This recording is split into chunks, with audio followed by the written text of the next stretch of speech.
Hello everyone, this is Fire Chief Paul Dow with Albuquerque Fire and Rescue. This podcast is designed to bring you helpful training and best practices and some additional resources that you can access from anywhere. So thank you for joining us and enjoy today's episode. Alarm Room 2, Rescue 13, Rescue 13, respond to the Sheraton Uptown. It's going to be 2600 Louisiana Boulevard, Northeast, Crusher to Phoenix, Firebox 137641. You're responding out to a 37-year-old female patient, possibly sexually assaulted, standby for APD. This is going to be a 4-1S. Rescue 13, Sheraton Uptown, 4-1S, standby for APD. Hello everybody, welcome to another episode of the AFR podcast. I'm joined by Dr. Pruett. How are you doing today, Doc? Hi, Captain West. I'm doing good. Congratulations on your promotion. Oh yeah, thanks. It's been nice so far. All right, so today we're going to talk about human trafficking. And I know last year up at the Academy we had a great lecture given by Lieutenant Hackett, and that brought some attention to the topic for me, but how big of a problem is this? This is a huge problem, and I actually don't know that we actually understand the gravity of it, because this is kind of a problem that's in the shadows. And I don't think we can understand how big it is because a lot of the victims are hidden in plain sight. It's a very sobering topic, but I'm really glad we're getting to talk about it today. Okay. Are there any actual numbers that you're able to find? Actually, one of the most stunning numbers to me is the fact that there are more people in active slavery today than any other time in history. And I think we're taught in school that slavery was abolished like 150 years ago. Yeah, that's shocking. Yeah. And then I think I saw a number out there like 21 million people are affected in the world. Yeah, that's a rough estimate from what we know about some reporting mechanisms that are in place right now, and I think that's probably on the low end. But it's astonishing how many people are involved in this. Yeah, and the industry is a $150 billion industry, so yeah, that number is huge. Can you put any perspective to that? To put it into perspective, so human trafficking, there's three major money makers on the black market right now. There is the drug trade, which we know about as an international problem. There's arms sales, and then there's human trafficking. Those are the top three. And if you think about it, if you are a bad guy and you either have some drugs to sell or you have a gun to sell, once you sell those drugs or you sell that gun, then it's not yours and you've lost that source of income, right? It's gone. But if you have a human, which is very difficult to think about, but that commodity is how these people are viewed.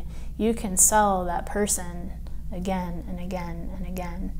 And so people who are interested in making money are using these humans.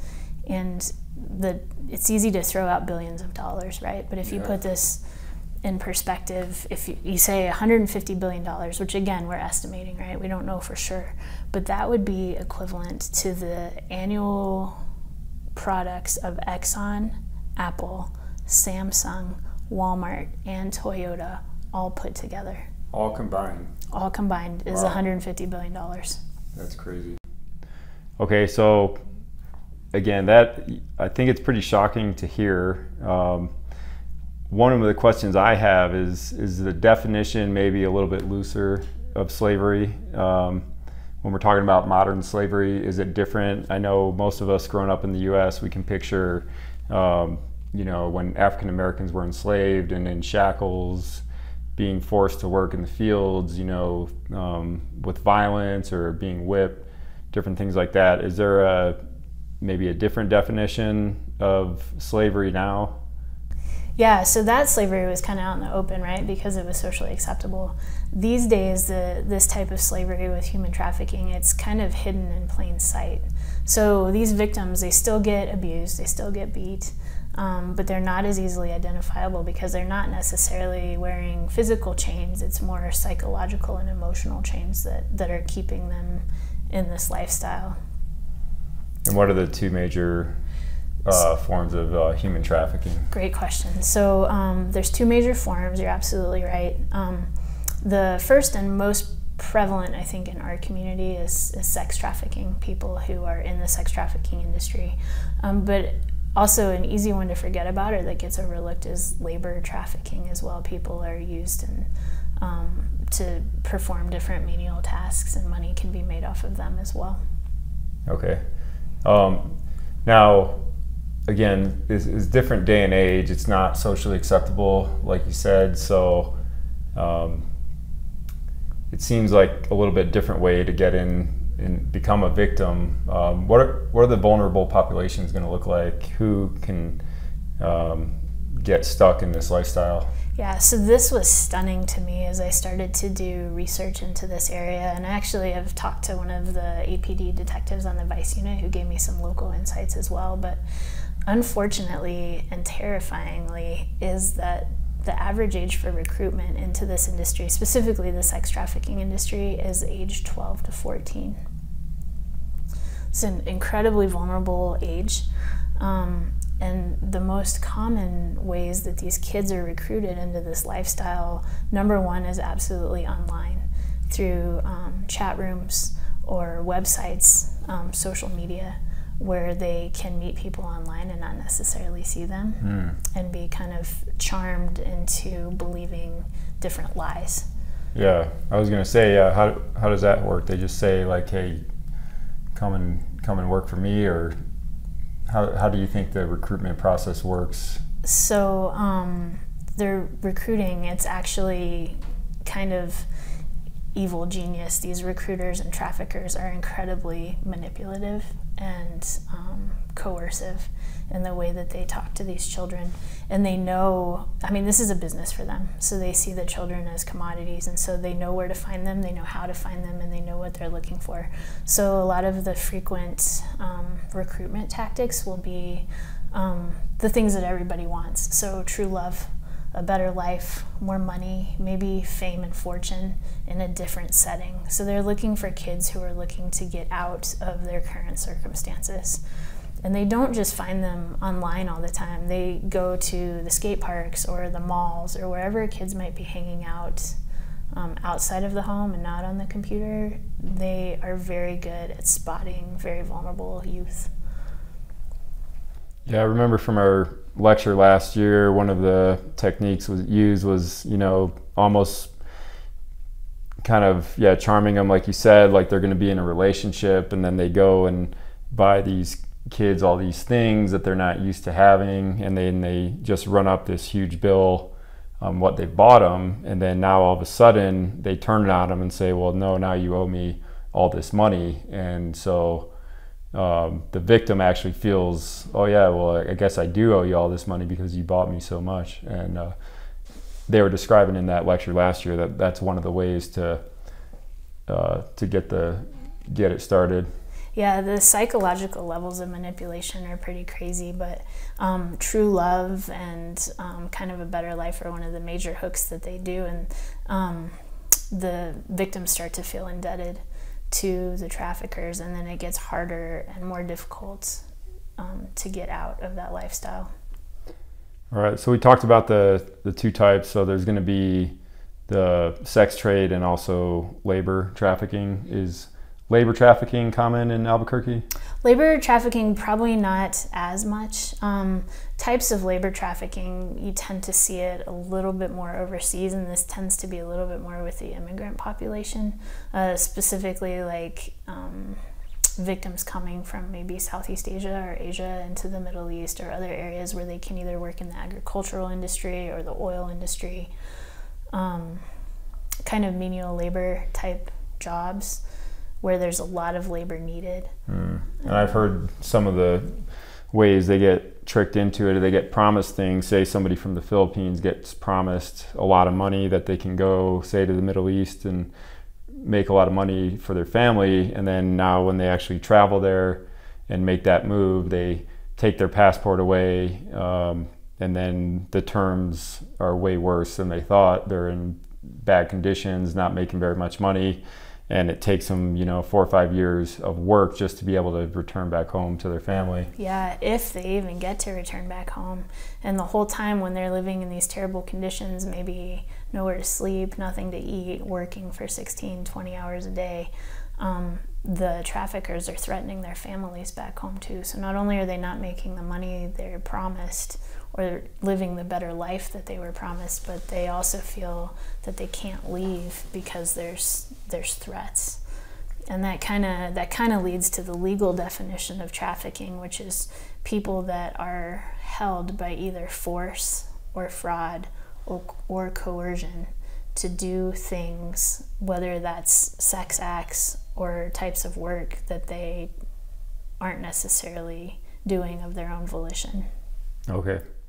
Now, that labor trafficking is common in other parts of the world, but you mentioned to me offline that not quite as much in Albuquerque.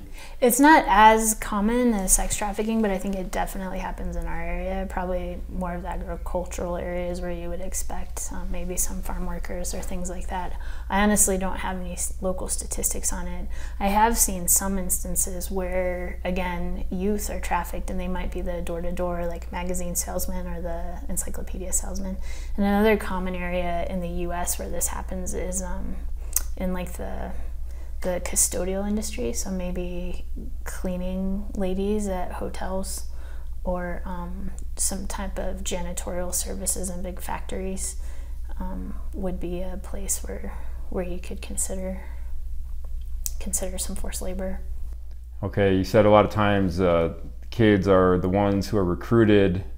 How do the traffickers maintain control? Like once they get in this situation and they figure out like, hey, I don't like this anymore, you're not buying me a bunch of stuff for free and now I've got to pay you back, why don't they just get out of that situation? What's going on? So there's all different types of manipulation that happen. One type is that like Stockholm syndrome, where the person becomes indebted and feels like they truly do love their captor.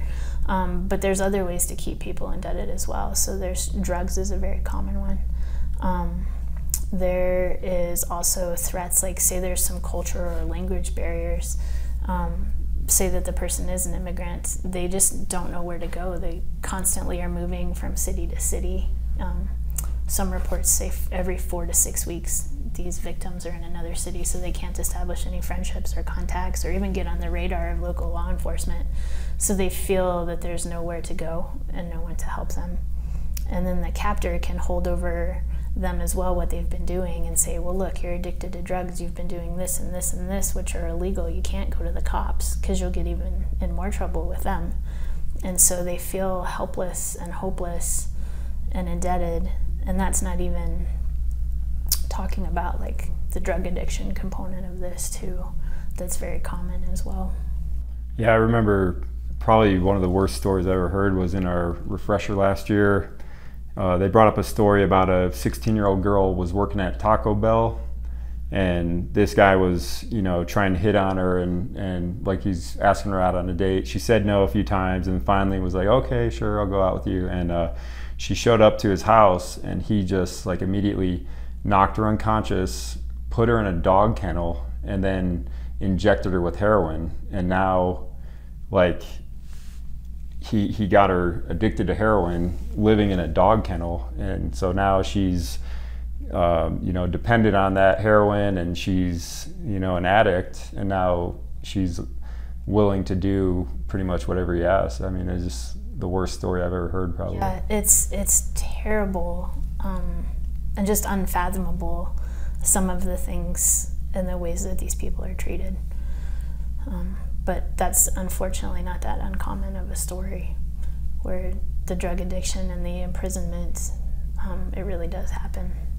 Okay, so I think one of the slides you had on the PowerPoint, I think in 2017 there were roughly in the 40s, about 40 cases that were reported, so it's probably much more prevalent, but of the reports. And there's also some stats. It said that 87% of the victims have had contact with EMS. That's true. So that's one of the big reasons why I wanted to have this podcast and talk about this right now, is that as first-line medical responders, we have the highest likelihood of coming in contact with these victims in their surroundings to offer them a chance for help. But we're not going to see them unless we know how to identify them. But it's true, like more than 87% have had some sort of medical contact. Okay, and then what kind of calls do you think these are going to get dispatched out at? What's the call type going to be? Where is it going to be? What's the situation going to look like? That's a great question, and I had asked that of our APD detective as well.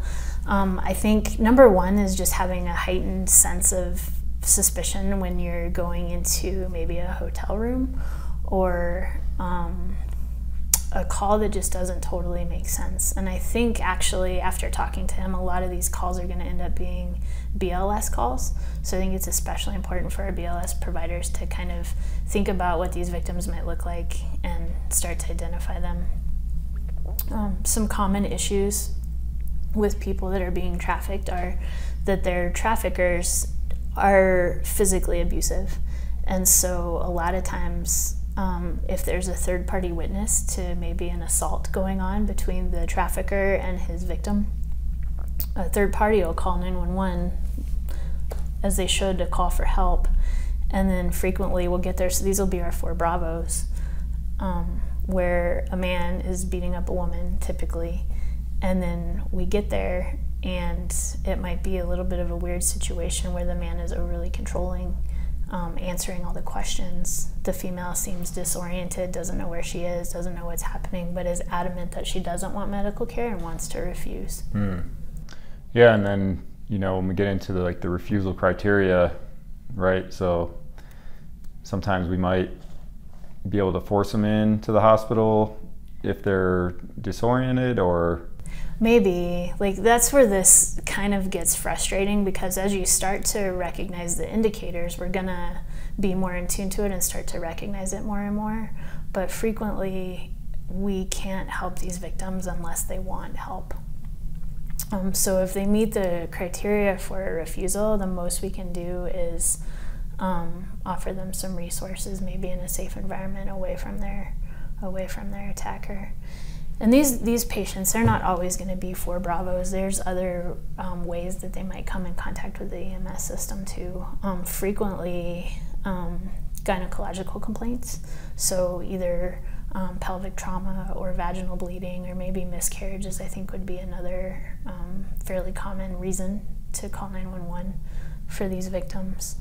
You mentioned there might be a man speaking for the woman and not letting her talk. What are some other clues that on scene, maybe some physical clues that you would see at these sites? So that's actually the biggest one, is having kind of a controlling presence that's speaking for the patient and not letting them answer questions. And it's not always going to be a male. Sometimes groups of victims are overseen by another female. So don't just expect, because it's not a male that's being controlling, that patient isn't a victim as well. Other things that you might see that could indicate that this is a victim of trafficking would be kind of disoriented, not knowing what city they're in, lying about their age, a story and a medical history that doesn't really line up with a complaint. And then you might see some things in the room, or depending on the scene that you're on. Frequently the victims will either have a lot of cash, they'll have gift cards, because they're not given cash by their trafficker to get some food or simple personal hygiene items. A lot of times they'll have multiple different hotel room keys, or you might see some men's clothing in a room where the victim says there's no men around. All right, so again, we talked about if we get called out to the scene, a lot of times it'll be by a third party, and then we show up and they might not want our help. But what should we do if they are willing to get some help from us? Or, just when you show up to the scene and you have that controlling person, what are the steps we should take to treat that patient at that time? Yeah, if you show up on scene and you have a high degree of suspicion that this is a victim, I would do my best to separate them from that controlling individual and get them alone so you can have an honest conversation. It's fine to be transparent about your concerns and be like, hey, I'm worried about your safety. You can ask questions like, is anybody making you do things that you don't want to do? Or are you free to come and go as you please? Or is anybody controlling your money? Things like that are open-ended kind of yes-no questions that'll let them realize that you understand their situation. Biggest thing is making them feel safe and then offering them some resources. But you really want to get them away from that controlling individual, because as long as that individual is there, they're not going to be able to say anything. And even don't be surprised, even if they have all the indicators, still sometimes that psychological entrapment is so empowering that don't expect that they're just going to open the floodgates and tell you all about their life, because they probably won't. Okay. And if there's an individual like that and you feel unsafe, make sure you get PD there. Now, you're not just going to come out and say, hey, we need the cops because this person is a human trafficker, but if he's, to the point that you feel unsafe, as EMS, then you need to get PD just for the scene security aspect of it. Absolutely. PD, actually, if you have a suspicion of this, PD is going to be the best avenue for reporting. And if you can get them there on the scene, say there is that controlling individual that needs to be separated, or usually they'll be there for an assault. And some of these calls I would also expect are either psychological calls or overdose calls, and police should be there for those too. Okay, so they may or may not, but remember, if you think you need them, then get them there just for your safety. And then as far as dealing with the situation, like you said, that still might be harder, even if the cops are there, ready to help these victims. They might not want that help or ask for the help at that time. Right, and it's important to keep in mind too, the victims might be afraid of the police because, like I said, they've been made to believe that the police are not going to help them and are going to punish them even more. Right, yeah, like what kind of, I can imagine they might be afraid that since they're using drugs, that they'll get in trouble from the police, or a lot of the stuff they're maybe doing is illegal, so they might be afraid of getting in trouble themselves. Absolutely, absolutely. So this is kind of a catch-22 for the victims. So don't be surprised if they're not gonna open up to police right away. But for us, our best avenue for reporting is at least to let the police know about our suspicions. And ultimately, the best thing for the patient would be to separate them from the attacker, tell them that they're safe, get them in the back of the ambulance, and just take them to the hospital. And then the hospital can worry on the back end about getting PD involved. All right, so we've been talking, really, my whole mind that we've been picturing this. I've been picturing, hotels. I think in our lecture last year, they mentioned like University of Manal has a lot of this activity going on, Coors and I-40, Carlisle and I-40, some of the hotels in these areas. I mean, there's probably some in all parts of town. Absolutely. After talking to that detective, he said some of even the high-end hotels in town, like we talked about, a lot of this is an online escort service. A lot of those ladies are being trafficked, and it goes from very high-end escorts at very fancy hotels to the lower end hotels that you would see on Central, or those intersections along the I-40 corridor that you mentioned, which are areas where we frequently go to. And if you think about it, just have a heightened sense of suspicion when you're there with a female in a room alone with either multiple keys or cash in a situation that doesn't completely add up. One thing I forgot to mention in terms of things to look for when you're identifying these ladies is that frequently they'll have tattoos. Sometimes inside their lip or on their neck or their breasts or their back will be either the trafficker's name or a crown is kind of popular. Sometimes there's barcodes. Is that crown Albuquerque specific, or? I think it's a universal kind of thing, at least in the States. Okay. A crown with initials in it, a trafficker's name like on the neck, or bags of money or dollar signs are fairly frequent as well. Okay. And where else? We've been talking about hotels so far. I think you mentioned before the podcast, up and down Central is a common place for prostitution. Mm-hmm. They call that, the police, I guess they call it the track. Oh, the track. The track is what Central is. And obviously a lot of prostitution happens up and down Central. And prostitution in and of itself doesn't mean that that's a victim of trafficking. Some people choose to do that as a means to make a living. But obviously it's intertwined with some people that are being trafficked and aren't choosing to do that independently. And truck stops? Truck stops are a big one. A lot of traffic coming through there, with a lot of people coming and going, and fairly commonplace for trafficking and sex acts to occur. And then some of the Chinese massage parlors too, which kind of blends the lines between labor and sex trafficking.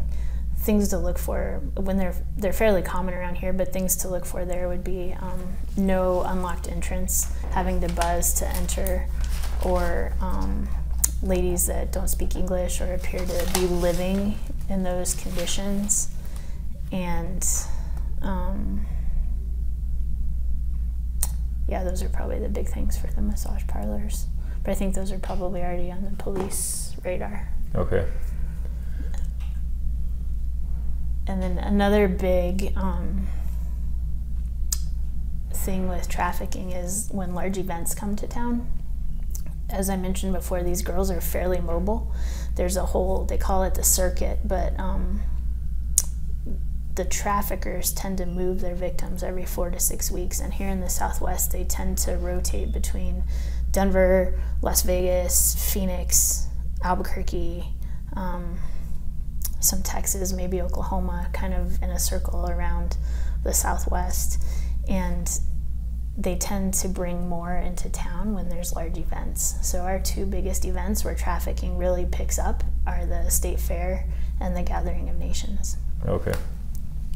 I guess last year there was whole RVs full of victims of trafficking that would take up, it's the old Caravan East parking lot in Central across from Station 5. Wow. The big empty parking lot. They had 2 whole vans just full of ladies that would cycle in and out for the fair.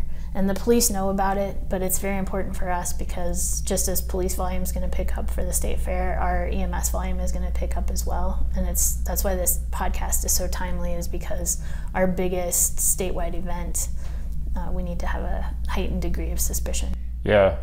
I mean, again, learning about it a little bit last year and then talking about it today, it's crazy that this is happening in this day and age. If one of these victims did want help, what are some of the resources that we can direct them to, if they end up going to the hospital, or if they're by themselves away from their the overbearing person, what resources could we give them, maybe if they don't want to go into the hospital but have a number for them to call? Yeah, so like we mentioned, police are our best resource. They tend to work pretty closely with 2 organizations called LifeLink and Deliver Fund that can provide safe housing and a safe place to go for the victims. If we're not able to get directly to them, the phone number that I would give to the victim, like you can write it on a glove or a piece of trash or whatever so they can stick in their pocket, would be 505-GET-FREE, and that's our statewide hotline for them to call if they can and try to get out of the situation that they're in. There's another very good nationwide reporting tool that's also just full of resources if you want to learn more about this topic. It's called the Polaris Project, and they have a nationwide reporting hotline, and that's actually where we've got a lot of our statistics and numbers that we talked about today is coming from Polaris. Okay. All right, everybody. Well, now that you're aware of this problem, in our state, be on the lookout for these situations, and just having it on your radar. Hopefully we'll be able to help some people out there now that we know. Yeah. Thank you very much, Andrew. This is a very important topic. I'm glad we got to talk about it today. All right. Thanks for listening. Talk to you on the next episode.